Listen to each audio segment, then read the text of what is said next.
Yeah, all good. All right. Yeah, so we dropped the light paper last week before. Um, Basically just the entire point of that was just to give people a better like a one-stop shop kind of like overview of what we're doing. 'Cause we're kind of building a lot of different things. From the outside, it kind of just looks like we're building this like virtual world thing. But we're kind of building like this open platform and an ecosystem. And there's lots of moving pieces and we're doing it kind of like in an open source way, so these things are gonna kind of like interconnect. Um, and yeah, there's the whole thing about portable objects, which kind of just doesn't exist. I mean, you'll see these things in like there's only two platforms on the planet that have ever done it, which is basically Second Life. They have this idea of like portable objects where you can make something and take it anywhere, and use it anywhere. And then you've got Neo's VR as well. It's the same sort of thing. Um, and we're trying to do the same thing, but like solve the problem. Like I think they had the right idea of what they're doing, but they did it in such a technical way that it couldn't. It just like it never went mainstream because it's still very technical for people. I basically just want it to be like a game. So I just like if you have like a car or something in your backpack, you should be able to take it to anywhere, click a button, boom, you go. And anyway, so like the light paper kind of just goes over all of that stuff, paints a picture of what we're trying to do, how we're integrating AI, with things like auto-generating meshes and objects that you can place anywhere, and that also includes avatars now, with some recent advancements and stuff that we've seen. So um, in the future, we want to do this avatar system with wearables that you can swap out and different base character models. So like you could have like any kind of like a race or species kind of character, but then anyone can create wearables and stuff for those and make them compatible with whatever base form that they want to. Um, but at the moment, we're kind of just sticking with the VRM interoperable type thing. And that also is kind of cool because it means that AI just can generate anything on the fly. Um, so basically just been playing around with lots of since I saw this announcement with Vast AI or Tripo, I think, launched this thing called Unirig, which is basically it just you can give it any 3D humanoid model and it will rig it for you. Um, and we can make some changes to the way that that works so that it can rig VRM avatar so we can literally take it's freaking cool. Like you can basically just say I want a Teenage Mutant Ninja Turtle with a freaking like clown face and I don't know. Like you just describe whatever you want and it will build this 3D model. It'll make sure that it does it in such a way. Like so first it generates the image of the an image of what it would look like, and then it generates a 3D model of it, and then it goes and rigs it, and then it throws it like headlessly into Blender, converts it to a VRM avatar, and boom. And you had to do nothing. You all you needed to do was just describe what you wanted, and it converted it to a VRM. Um, and so like I don't know, there's lots of advancements and stuff happening in AI. The only thing that over time, like the quality of the meshes will improve, the texturing will get better, and the speed that it does those things will happen faster. At the moment, in some cases can be less than a minute. So you like from saying I want to be this person, it will take less than a minute before you're that person and running around. Um, and like that'll quickly go to like closer to zero. I wouldn't be surprised if we see that kind of thing happening in less than like 10 to 20 seconds. But for now, we just kind of have to like somewhat gamify it and make it a little bit more fun and interesting rather than technical, as opposed to like you have to sit there and wait for 2 minutes. So we're just gonna kind of like mask that delay by doing some kind of um like a clone pod or something where it like it's basically growing it in the world or something like that. I don't know, just to make it a bit more interesting. But yeah, so Very I'm cool. pretty excited about that. I think, yeah, I think we'll not promised, but basically the idea is to just open up a little world to demo all of this. Um, and we'll probably just gate it to token holders. to provide a bit of utility and like a bit of a demo as to what's to come. I don't know. I'm pretty hyped about this because like Yeah, that I sounds think great. like if we can get 100 people in a single world and everyone just generates their own like random things and stuff, playing around and stuff like that, pretty cool. What size Yeah. ish do they come out at in that pipeline right now? Like what size are the textures and size of the avatars? Surprisingly, by default, they're actually pretty good. I did that futuristic mage one that I had from a while back, Mm-hmm. and it came out at like under 2 MB or like 2.1 MB or something like that, and And it was like then a bunch of 17K triangles, okay. yeah, And and a 2K texture. okay, wow, that's yeah, that's pretty good. I also saw some new things from Hunyan that came out in the last couple weeks or week. That's supposed to be even better at working with the meshes. Yeah, I can't remember the name of it. I feel like maybe they didn't give it a good name, but basically, yeah, the topology of those meshes were like insane. Mm-hmm. Yeah, they didn't give it a So very yeah, clear name. It's just kind of like Hunyan latest release topology yeah, or something. maybe it was like 2.5 or something like that. I don't know. Mm. Maybe. Who knows?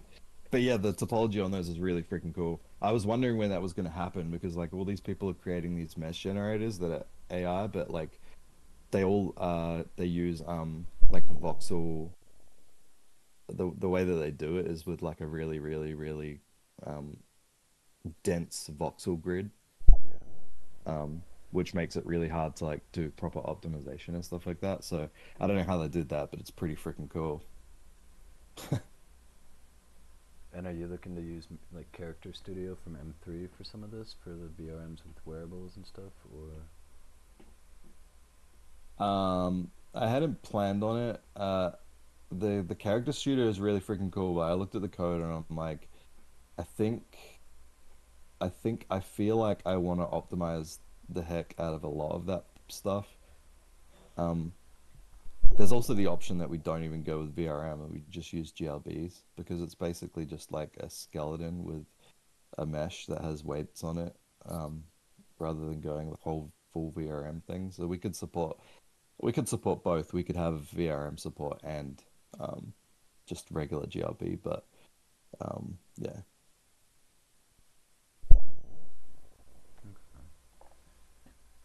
Yeah, I saw someone commenting on the character studio this morning and they were like they jumped in there and had a look and they had the same opinion as me and then just like, yeah, this is cool, but it's I think we can improve it and do a couple things. Hey, Shaw's here. Hey man. Hey, Shaw, you wanna pop up? We It's just sup, it's sup, dude. I haven't spoken to Shaw in ages because he disappeared off X and he's just always down building, so completely gone off the grid. Yeah, what's up? Hey man.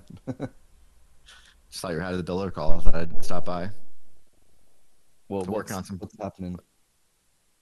just working on some crazy Hyperfy shit.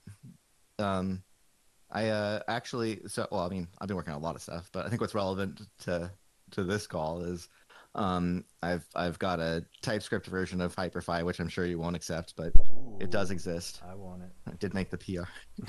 Yeah, it. I Don't I tell saw Ash. it. It looks good. I think we might have to maintain it as a fork only because it like adds the system. It does it through all of the systems and stuff for the like RuneScape stuff, like the MMO. Yeah, I realized side. that I'd actually like shipped it with some of the RuneScape shit, which I would have to delete. Oh, okay, But or okay. separate. So what I've been doing is actually, and then I realized like, okay, I was kind of just like vibe coding, like hacking this shit together. But I actually got a standalone version of this now. So I'm actually through, building the TypeScript. Great. Now I can actually just import it as a library into the RuneScape RPG, which is a separate project. Um, Sick. and so that's what I'm working on. My friend James is coming out, Lucid, who's been kind of around.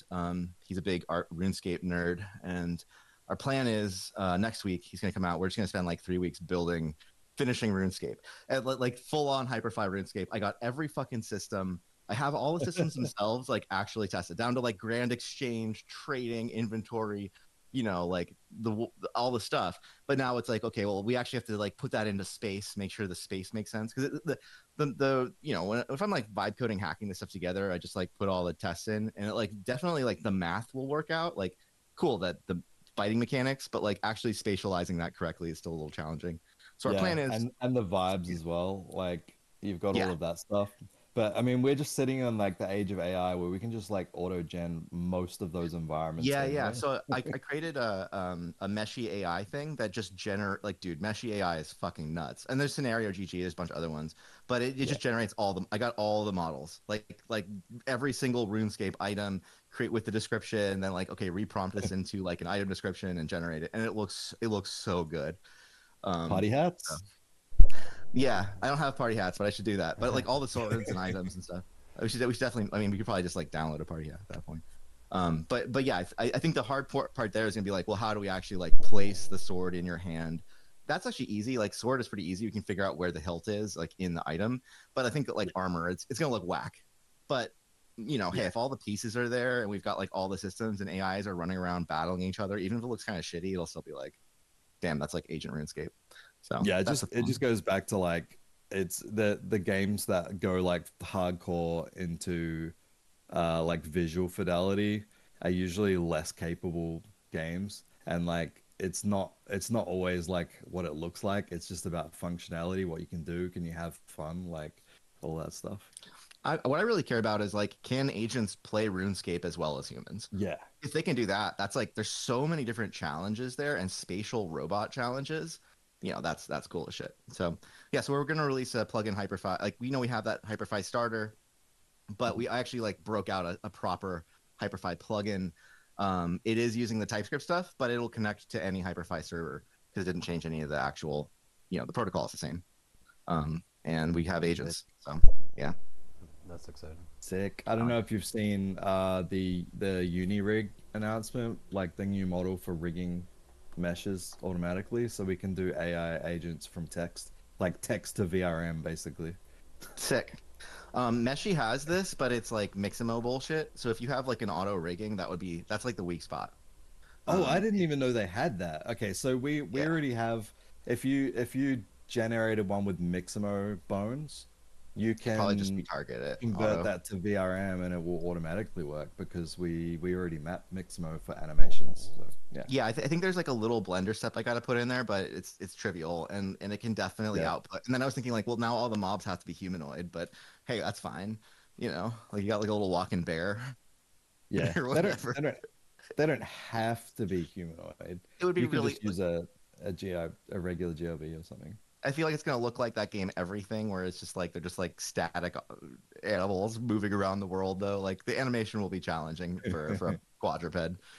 Yeah. There are some people doing that, but I think that like compressing that, I think we should just stick to humanoids for simplicity. Yeah, makes it easier. Yeah, for sure.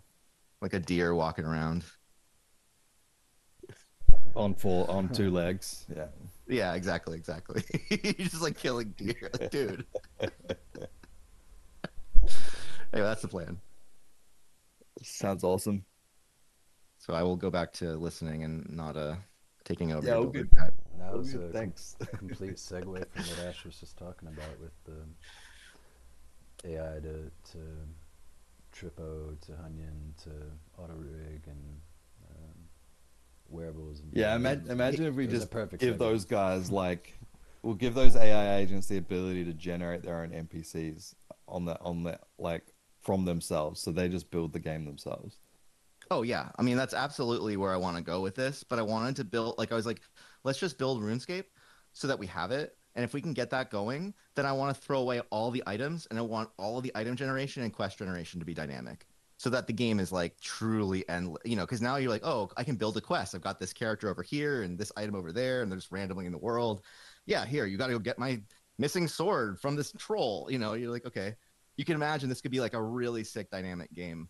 But we have to take baby steps, obviously. But I think the future is the AIs are actually creating the world as they go, and then there's like an AI evaluating for point, like who's winning or who gets the points or whatever. You know, That's Awesome. crazy. future. Do you have do It's you, crazy to think what that would be like. do you have this TypeScript repo and the plugin like up up and available for people to play around with yet, or are you still dialing it in? Sci-Fi Repo probably, yeah. I'll get the plugin is in some branch on Eliza OS monorepo where I've been developing, but I'll put that up. Okay. I'll definitely put up the plugin today because it's pretty sick. Awesome. But we have a Eliza OS 3D starter package on the Eliza OS GitHub repo, which does like you just run that to the Hyperfy, connects to the world, it just works out of the box, and it does some cool stuff. It simulates the physics.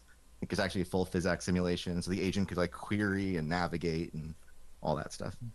Yeah, I've had a little bit of fun playing with that one and getting it to interact with things or tell me where stuff's at and bring me to it. And yeah, it's pretty impressive. Yeah, then now the trick is like we need contextual actions because like if I have an item right now, it's just kind of like E to use, Right. but I really want like, I might need to like equip it or put it in my inventory. There's like different kinds of more complicated actions and stuff, but I think this opens up like a whole lot of gameplay. Yeah. I've also been fucking around with a Among Us game, but Oh, no. it's a little simpler. Yeah, one thing some of Because I was us kind of noticed playing with it too was objects that had multiple actions on it. It would get a little confused. So, for example, we had a car with a door that you open, and then a seat that you sit in, and then you need to do something. Bingo. Else. Yeah. That's where we really need to like the rubber hits the road. And if we can solve this stuff, we're basically solving robots. The actual like grabbing the door, that's a whole other model. But knowing when to grab the door is like very well within the realm of agents. Yeah. Or to grab the door as opposed to sit in the seat. Amazon shipment center coming near you and Hyperfy soon. How do we give vision to agents so that they can just like have more contextual awareness? So we've done this a couple of ways. TCM did most of the work on this, and I think this was a real struggle. Was like basically how do you get a screenshot of WebGL? You kind of need Puppeteer or something like that.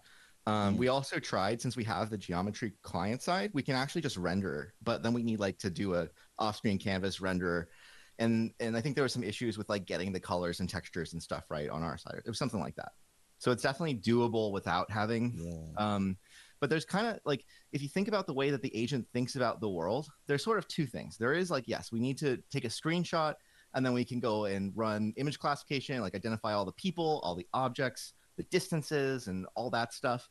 But actually what's cool about Hyperfy is that we have a world model. We have like, I can just know that your character is 2 meters away from me, and I can actually query and say, so we're kind of converting the world into a semantic world.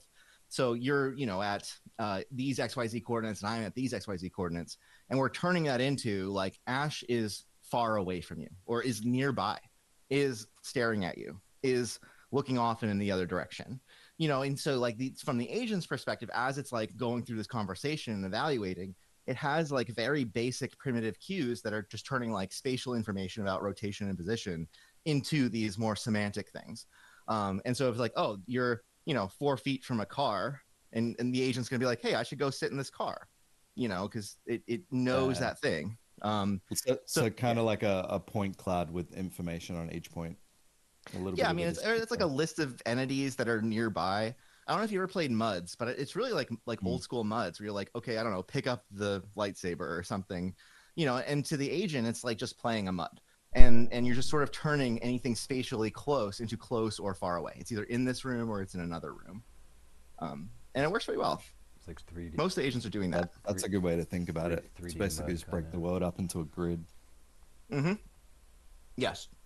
And the way we've thought about this is that each like this came from like my days of Upstreet, of thinking about like we broke the world up into a grid, and from the agent's perspective, it really only has to worry about its immediate grid zone and then the ones adjacent to it. And so it's constantly changing in rooms, and it's always part of like 9 rooms or whatever, the grid plus the center one. Yeah. That's crazy. I can't even like, it's just, there's too many things. Yeah. There's so many ways that this could go, and it's like I'm super keen to see like what happens when you leave agents to run around and do all of this stuff. Well, your Anthropic bill goes up a lot. That's what happens. But like but I think what we got to be thinking about is like, what are the primitives to enable this?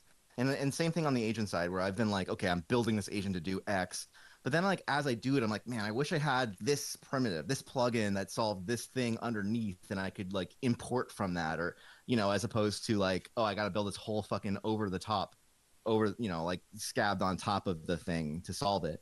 And so like once you have those primitives, then it's like, all right, cool. Well, the agents can build this shit. So what do they need? They need to be able to like create an AI object in space, right? Like that should just be a thing they can do. And that could be built into the Hyperfy side. That's just like an action they can call. Oh, I want a new sword. Bam. Got the sword. Sick. And I think we just have to really figure out like what are the primitives to enable emergent gameplay. Yeah, That kind of sounds like the Hyperfy world itself is like some kind of MCP like outlet where it Oh, it just certainly has all could of be. these functions. Yeah. Yeah, I mean, you could actually think of the entire like of a user connection right now as like a WebSocket, but you could totally do that through MCP. An agent connects with like an agent ID, and it's just like queries the world and then sends the output. You could totally do Mm. the entire thing through MCP. And something that you might want to do is like this could have appeal to the AI agent community. There isn't a multiplayer ongoing reinforcement learning execution environment with other people's agents happening in the world right now. If you could have this where like my agents are there, your agents are there, my agents are like trying to steal the money from your agents, like Yeah. now there's like a Yeah. PvP element where like no, mine I, are li- the best, dude.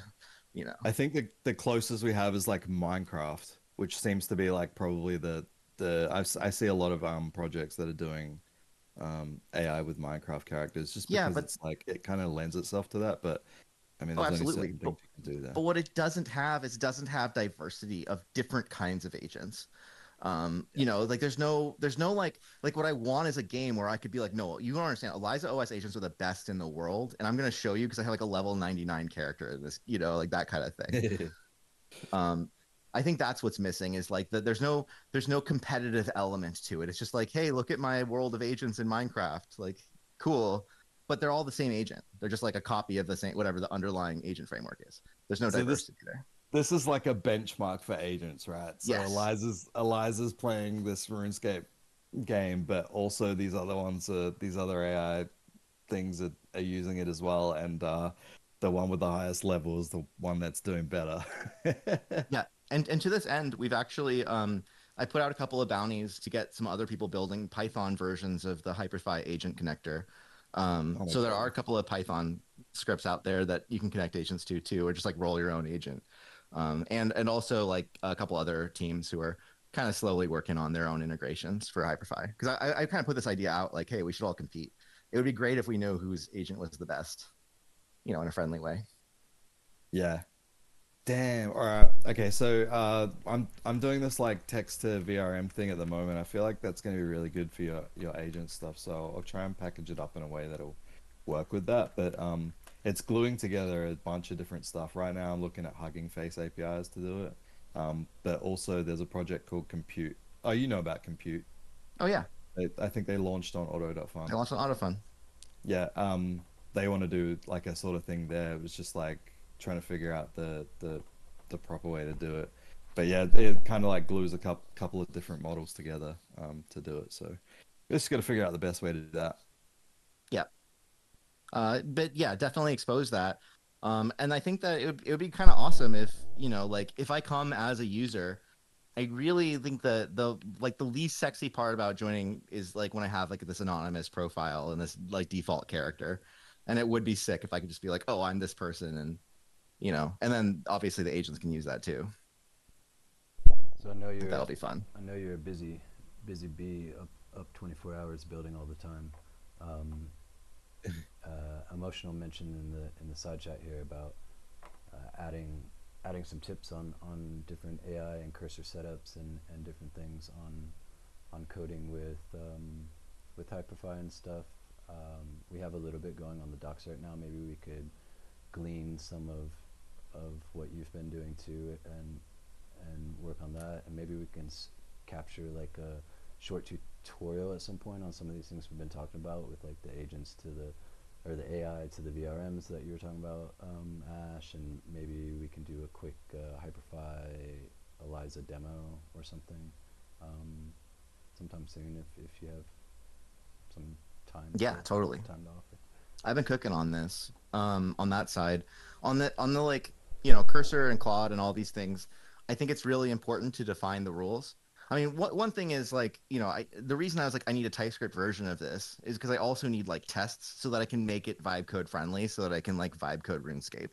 And the more rails and training wheels I put on my stack, like down to ESLint rules and thing, the more I get feedback that I can feed back into the agent as it's like coding something. And so the more likely it is to get it right without my intervention and having to test it. So I'm just like trying to minimize like how many times do I have to go and be like, no, that's clearly wrong. And so definitely like I think the people who are doing the best vibe coding right now, what they're doing is they'll put in a very detailed instruction of what they want. They go and get a PRD, which is like a product requirements and everything about the product you need. Like anything that it could be you'd want to convey. You kind of develop that. You put a lot of time up front into planning, and then you sort of run it, and then you watch how it falls down, and then you create rules to tell it not to fall down that way. So with like cursor, you have this like cursor rules folder. You can create new rules, and you can say like, okay, well, when you run tests, always use this test framework. Always run tests this way. Don't import that library. It doesn't work. Stop deleting these files, whatever it is. Yeah. And I find that like building it up that way is way better and more consistent than like just bashing your head against the terminal over and over. Absolutely. And yeah. World admit So it's definitely deprecated. Stop trying to use it. exactly. That stuff really like saves you like an hour of it just like burning credits getting it totally wrong.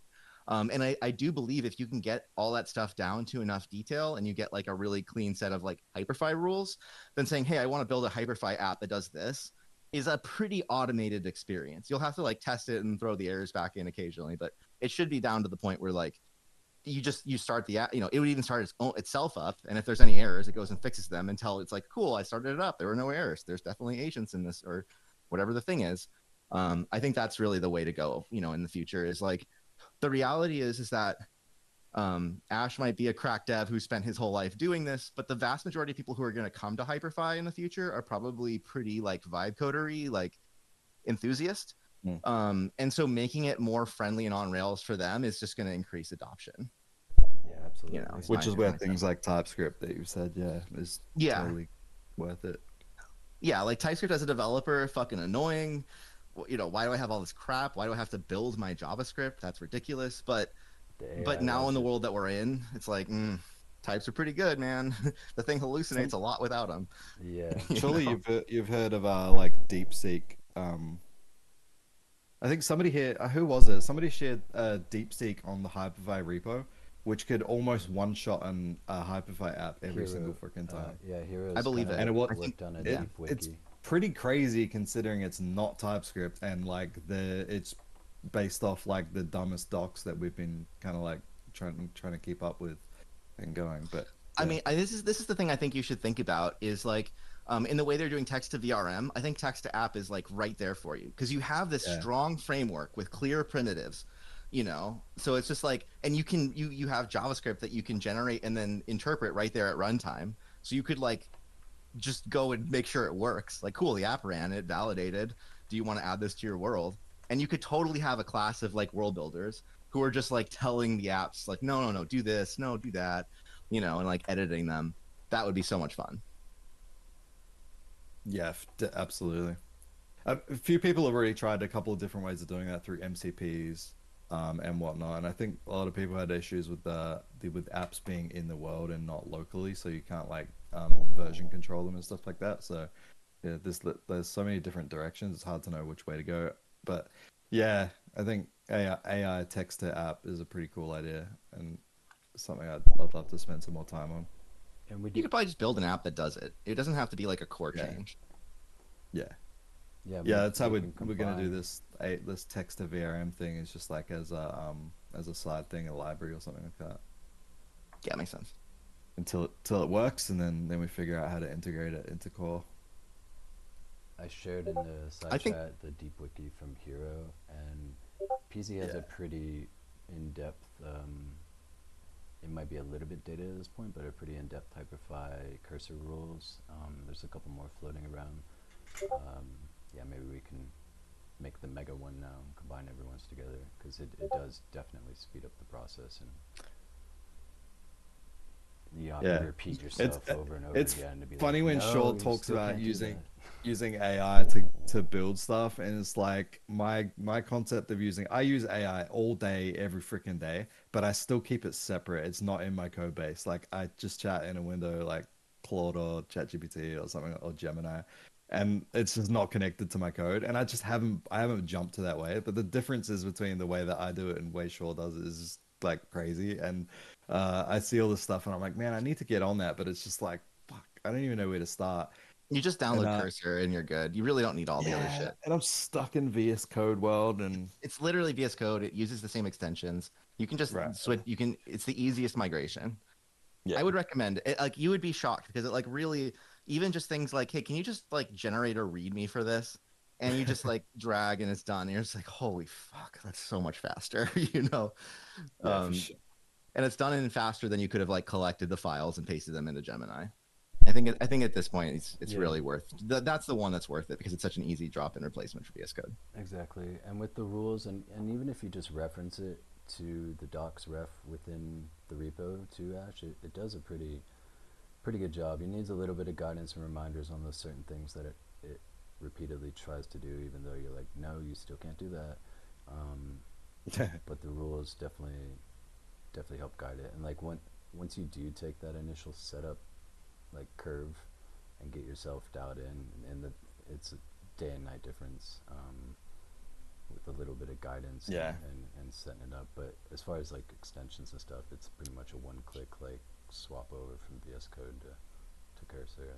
And Yeah. good I was job. very like, how much better could this be than Copilot? I don't know. I don't really need that. And then changing over, it's like, holy shit, this is so much better. It's, you know, like every day before I was basically wasting my time compared to, it's just higher output. It indexes the whole like um database, right? Like the Yeah, whole the code whole base. code base, and then it searches it. Yeah, Yeah, that's sick. it's pretty good.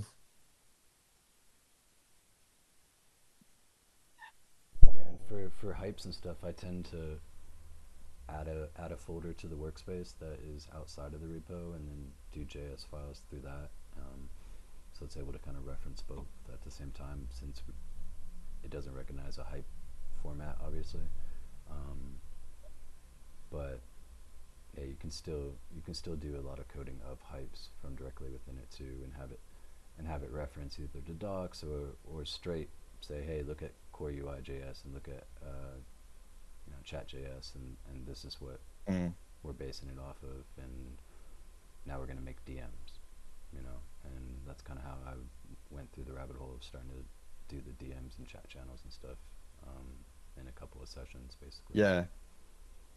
Yeah, that's pretty cool. I don't know if I wonder if that's useful to the RuneScape thing, MMO style thing, Yeah, is having like this I'll throw concept that of at you, DMs that Shaw. agents can talk to each other through those. I've got chat channels and direct messages going with. I mean, it's commands right now, so I'm not sure how Eliza does. Well, yeah, it can input stuff in the Yeah, chat, it so just it acts. can do Yeah, commands. it just acts as a normal person. Yeah. Yeah. Mm. So you get our agents whispering to each other rather than Yeah, that's talking the in the goal. global chat. Well, Yeah. especially if they can be playing games like Mafia or like these complicated games where they're like scheming against each other and stuff. Yeah. They need to be able to collude. Yeah.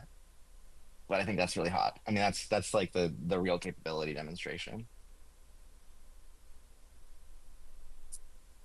Man, I just want, yeah, imagine an army of agents that are just kind of like sitting in your world, they're playing the game and whatever, and you're just like, guys, let's all get together, let's build like Among Us inside RuneScape. Or like they just start doing like different categories of games inside of a game inside of a game. Like it's come it's just back gonna be to utter chaos. come back to a whole boardwalk of arcade games, and Yeah. they're like, we made our own They won't Especially if just the Hyperfy agents are Steam. creating them. Yeah, Yeah. exactly. yeah, it won't be like most games. They won't just build like environments. They're going to be building like highly interactive things that just do things that I don't even think there's going to be stuff we just haven't even thought of that they build. And It's gonna be pretty crazy. So especially if they can charge money, um, Yeah. you know, or like build gambling stuff that we're like, well, I didn't build that. I don't know. There's a lot of opportunity there. Yeah, we just gonna wake up one morning and there's like some place where they like it's like a casino, but it's in 4 dimensions or something, and like none of us even understand what they're doing, but they're all sitting there playing around with it. We're just like, what the fuck? I just think like the mechanics of UGC and everything really just don't play well to a future of like expecting explosive growth from humans building all like the metaverse. I think it's gonna have to come from AI agents, or it just won't be fast enough and like complete enough. You know, like if everyone here and all the builders you know and all of us were just like 100% we're gonna sit down and like build this world, it still wouldn't be built out that fast. It'd take Whereas forever because the stupid thing about humans is that the more people you have, the more communications you need, the more like loss in output because of like all that overhead. It gets terrible. But when yeah, agents have it, it's just like, damn, dude, they can just pump things out. especially It's when it's almost like an application or a plugin, like something that is repeatable and shallow, they could just put out like 1,000 of those, you know? yeah, and when you're pumping out 1,000 of things, it's kind of like nature in that like evolution, like everything's just evolving, and the best like what the fuck is it called? Like natural selection. Everything just the shit that doesn't work disappears. But because you're pumping out thousands and thousands of different things, the best things come to the surface. They keep getting better. It's like Yeah, endless loop. the iterations Something of that we're them. working on, something that might be relevant to Hyperfy too, like this idea of an app registry that's searchable so that like we have all these plugins, and so if we have agents that are creating plugins, at some point they're just going to start reinventing the same plugins. So instead they can go do a search for the existing plugins. And I can imagine kind of like an application registry for Hyperfy where like if you have the ability to create apps and like publish them, then anytime I need a solution to something, I can just go search if it already exists. And so much of the time I actually don't need to create anything new. I just need to like Yeah. grab the thing that exists and configure it. I think that could be a world where like now you have this like super instant speed for like a lot of your requests. Like, hey, can you just like throw a couple of guns in here and like a couple of Yeah, shield, whatever. And it's like done. Yeah, no problem, dude. It's already built. yeah, and I think some of us are And you get on this that like hive same. mind. Some of us are on the same page of that of the manifest and the components and the component packages, modular things exactly. Because if you can say, hey, put Lego block A B C together and do this, then it's like okay, yeah, no problem. Instead of rewriting that height Yeah. every time, or And then if you just have like a registry of like a GitHub of index.json that points to a bunch of other GitHubs, mm-hmm, then now I can be like, well, just show me all of the Hyperfy apps I could possibly download and run. mm-hmm.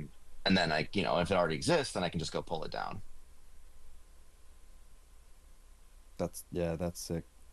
So you have like agents who are making like high quality apps, but then agents who are basically just using off the shelf apps and composability and all that kind of stuff to use instead of going deep. Yeah. And if they have to go deep, then it's like, well, I already have some app examples of some kind of similar stuff. Right, it can combine this Yeah. one and that one into a super app or whatever. Yeah. Yeah, And it's way better at that than like synthesizing from scratch. yeah, exciting. Damn. So, is everyone working? Is it dead? Sorry. That's freaking cool. You just got me like, yeah, sure just rocks up and now my brain's like just melted with You're like, I gotta different go. ideas and I gotta stuff. go But soon today, but could be here for 2 hours talking about yeah, I'm this shit. supposed to be dropping my car off for service, but damn. Okay. That's crazy. You got my brain melted right now. Yeah, it's exciting. Um, We need to combine all the things together because there's tidbits of all this floating around, and obviously more happening than others. And I want to see these new things you're working on, Shaw. But yeah, we got to put it all together and communicating and get it dialed in and make everyone superhuman and get the agents doing exactly what you're saying, like having more of a basis to go off of and just it's the way. Yeah. Well, my plan is my friend James is coming into town next week. I'm going to spend probably 3 weeks just hard grinding this. and getting the game out, getting the plugin really polished, getting like all this stuff, just basically in Hyperfy agent Eliza land for a while. I like from our perspective, I can do so many cool things with agents, but you can't really like see them. I could be like, yeah, the agent did blah blah blah, it made a workflow, and it's like that's not sexy. What's sexy is watching agents in like a world interacting with each other. Like if you look at the stuff that goes viral about this, it needs that for people to understand and grasp it. So this is a big focus for me. I think it'll really show people like why Eliza matters, why Hyperfy matters, like more of the gamers and people who I think have kind of struggled to grasp some of this stuff. Hopefully it's a big push for all of us. Yeah, it's that end result that people are looking for. Is that it's how you get it right. Like a lot of people aren't technical. People in here are technical, which is cool. They know what's going on, but like, yeah, from the outside perspective, it's the people who are like, well, what is the point of this like ultimately? And it's like, well, yeah, that's what that is, I guess. You just got to show them those glimpses of like the final state, and it doesn't even have to be finished. It's mostly just a camera, like a social media thing. But if you can see like, hey, we've kind of got an RPG going here. If you want, it's open source. Like I think we can start to build momentum behind it. My hope. Yeah, yeah, for sure. Yeah, and like you said, Someone said car. the more the accessibility of it, everything from the text to VRM generations, and now people aren't as stressed about like, well, how do I add assets into the world, and then being able to cater to more of the vibe coding that's not a cracked dev being overwhelmed with how do I even get started. I think creating those pipelines and steps is gonna bring in more The, masses for sure. all these AI things keep getting faster and faster. I don't know. Like I think Trellis used to be really popular for doing 3D models for a while, and then it kind of just disappeared into the background. But I was playing around with it the other day. It's freaking good, and it can generate a 3D textured model in like literally a few seconds, as opposed to like Meshy, which takes like 2 minutes plus. Yeah, yeah, yeah. It's it's Well, they're these different things that just keep. processes. Yeah, yeah, for sure. And like obviously you can't do like highly detailed objects, but if you look at most games that you kind of want to have these like low little bit lower poly but nice textured things. So I kind mean, of just suits it. Trellis is triplanar diffusion, right? It's like Triple SR probably, or whatever the new version of Yeah. Triple is. So that makes sense. Like it's like extremely fast. It's basically just like image fast, you know. But Meshy does have some cool stuff. Like they have a remeshing, so you can like remesh it down to quads, like game ready. It's pretty good.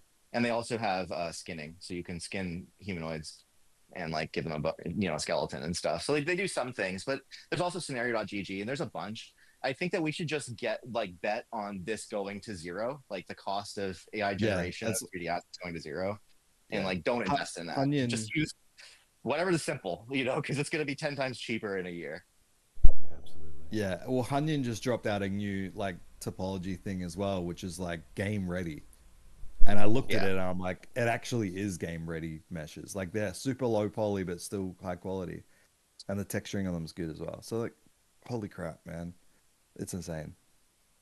I think you could also just do that, like maybe instead of I think you're already doing this, but instead of making this like a in Hyperfy experience right off the bat, just making like a generator. Like can I just Yeah. make a script that generates me like 100 items and characters, and now I have like some basis for like if you come into a Hyperfy world, it's not empty because it like randomly pulled some shit, whatever it is. I think that would be kind of cool. Yeah, I've been trying to build these things as pieces now, especially with the AI things, because obviously using them requires some kind of API or third party stuff. So like we don't want it to be built into somebody who goes to self-host the world. They don't want to put in all those API keys and all that kind of shit. But so just kind of like building them as services, like separate services where you've got like text to VRM or just text to mesh and stuff like that. But yeah, Well, it'd something be cool to just this might be a way that you can make money that we're like pivoting into, which is a lot like the most annoying thing about setting up Eliza is putting in all these fucking API keys. And so we just are like, well, why don't we just make most of a them are optional. yeah. Yeah, most of them are optional, but even just like you have to go get an OpenAI or you have to get an OpenAI key because you need embeddings, right? Yeah. Like you just bare minimum. So we're like, well, what if we just have that as we just wrap it all as a service, and you're paying us like a small premium on top, but basically like storage, hosting, inference, all the different like 3D AI bullshit you want, all wrapped up in one key. Yeah. And then I we mean, can charge a little on top of that, you know. yeah, but you get volume discounts for that, and you can that means that you can your end users will pay less than what they would pay if they did it themselves anyway. So like Yeah, it kind of works out as win-win if you can package it up like that. yeah, totally. And then you have like a viable like buyback model and blah blah blah. You know. Yeah. Yeah, for sure. Shit. Well, yeah. So then, if you're building these services, you're actually building your business. You're like, yeah, as long as you have some way to charge for that, and then go charge, you Hmm. know, Yon Yon or whoever you're using, Right. then that sounds good. And Yeah, that's Because it. I'd rather just like give you, like, I'd rather get an API key from you and just like have that manage all my shit. You know. Yeah. yeah, Our plug and play. business model is essentially a platform. So people can currently self-host, but the idea is to have a platform. And as far as I know, worlds would just be like like cheap. Anyone can spin up worlds and stuff like that, basically free. You don't want to be a technical. I don't want to be a tech company, right? I don't want to sell services and stuff like that. I'd rather sell vibes. And so like the idea is that you've just got like a marketplace where or anyone in any world sets up shops selling digital collectibles essentially. And if people make cool shit and they'll sell them, they get the majority of those fees, and we just take a small fee off the top. Like, I think the future of this is going to be a lot like I think we thought of NFTs and this stuff as being much more like 3D assets, but now that we're seeing that that's like kind of a trivial thing to generate, I think it's going to be much more applications. And I think actually there'll be a lot more applications than we might have previously thought because so many more people now can like write those applications and sell them. Yeah, and the combination of the assets and the applications is where Hyperfy kind of steps in. Like Ash has been talking about cars and digital collectibles in that way, but it's not just a car asset that you're getting. It's a car asset that has built-in script that allows it to drive and do this and interact. And it's not just a sword that you're getting. It's a sword that has a sound attached to it and already attaches to your bone. And yeah, it's exciting to kind of take that to the next level of dApps and apps and assets kind of merging into one good place.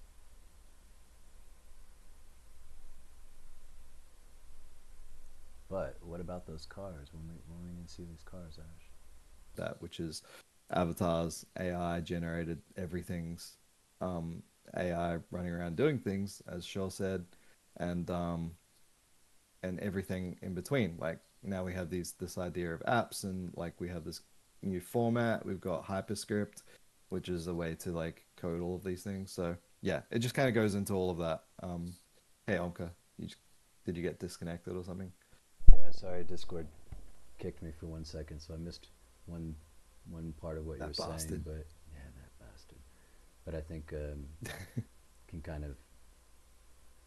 I'm guessing you're talking about the same thing as Shaw is saying with apps and assets and apps and hyperscript and functionality all merging into one thing now, such as like the cars and stuff, where it's not just an NFT asset, Yeah, it's not just an app, but it's like it's both combined, where it has functionality right out of the gate, and this is kind of like the future of where things are moving into, and Hyperfy is like a really great platform and like basis for that to really be seen, like Shaw's talking about, where people need to see things actually happening to really grasp what it's capable of. And I feel like whenever people engage with it more, with these cars that you're going to give us tomorrow, it should be good.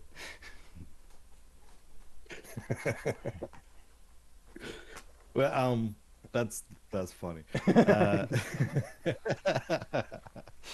so that those cars are pretty much ready to go, but we want to like that's the distribution of them, which is the problem. We kind of need a platform for that. But yeah, it kind of comes down to it. Like it, I was mostly alluding to the fact that the light paper just kind of like highlights all the things that we're doing. It's not just like a self-hosted virtual world. We're kind of trying to build a platform out of it as well. And that if we were building this closed source and um just like we just built everything ourselves, we could just slap these things together and call it a day. But because we're building it in an open source way where people can self-host these worlds, and like there's this concept of a backpack where people can take a digital object, a non-technical person can go into one self-hosted world on some other domain, pick up a thing, and then go and use it in some other world. Like all of that shit and how that works is just like kind of mind-boggling. And if we were doing this on a closed platform, it would just be super easy. I think we probably would have already delivered the platform, but I think doing this in an open source way just kind of like um, it's just going to make it a lot easier for anything. And like for example, without that, we wouldn't be able to have Shaw racking up $20,000 bills on AI building RuneScape MMOs.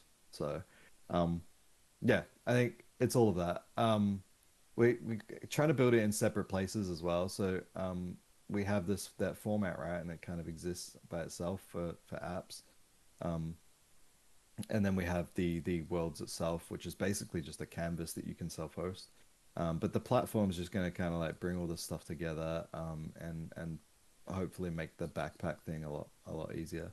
Um, and Shaw's got me questioning like the marketplace and stuff like that because generating all of those, if they've got AI just constantly generating shitloads of apps and stuff like that would be pretty cool. But I mean, there's obviously people are going to want very highly specific things. So there'll probably be like a bit of little bit of a back and forth between how that works and what ends up working well and what doesn't, who knows.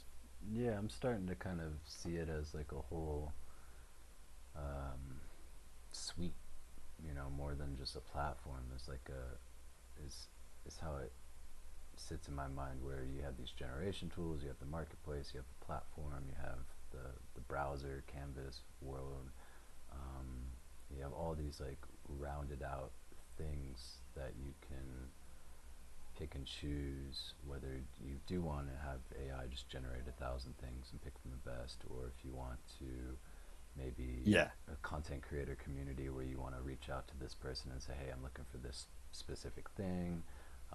Here's a start that I made, generated. It's almost what I want, but I want it a little bit better. Do you want to work with me on that? And that creates a whole micro economy that can be with anyone's token, or it could be however people want to deal with it, obviously. But yeah, I just see it evolving into this whole ecosystem suite, more than you know um, more than any of the other words that we throw around, platform, marketplace, and that. But it's something even grander that I feel like is falling into place. Yeah, I think one of the like important things about all of this is a lot of it like we're building this in a way that it's super technical. There's so much tech shit going behind the scenes, but like we need to somehow build that in a way that is useful to everybody. And I think AI can do a lot of that.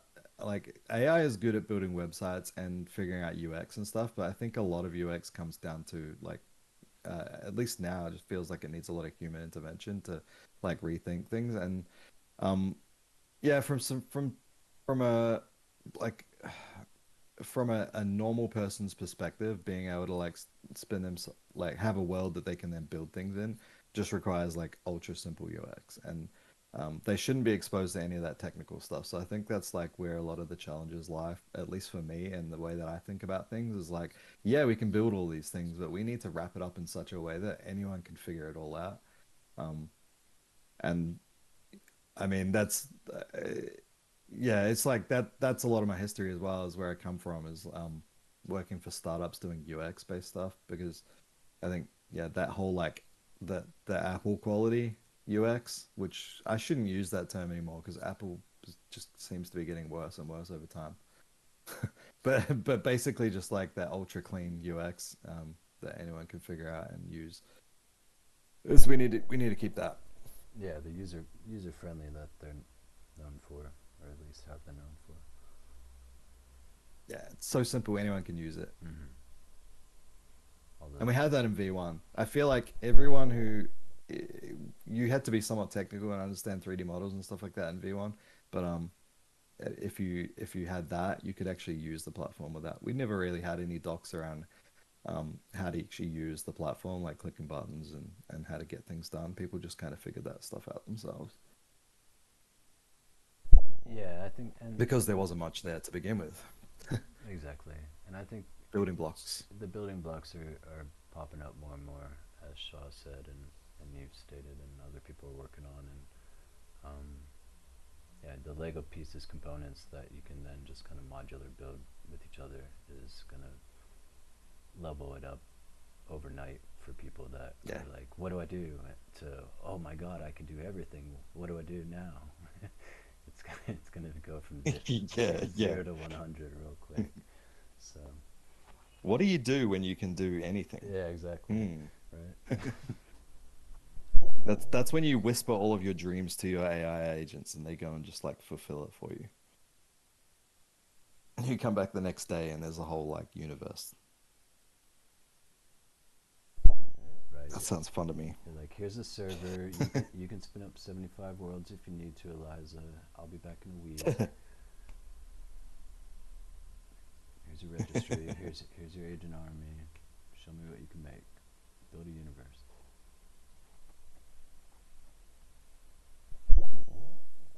Like a pocket universe.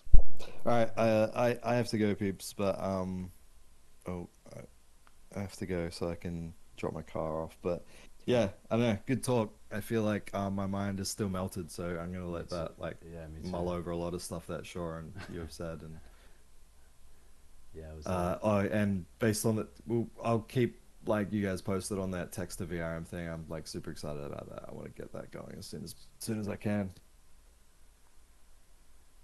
Sounds good. Yeah, this was a eye-opening talk. A lot to think about and digest. Sure. Yeah.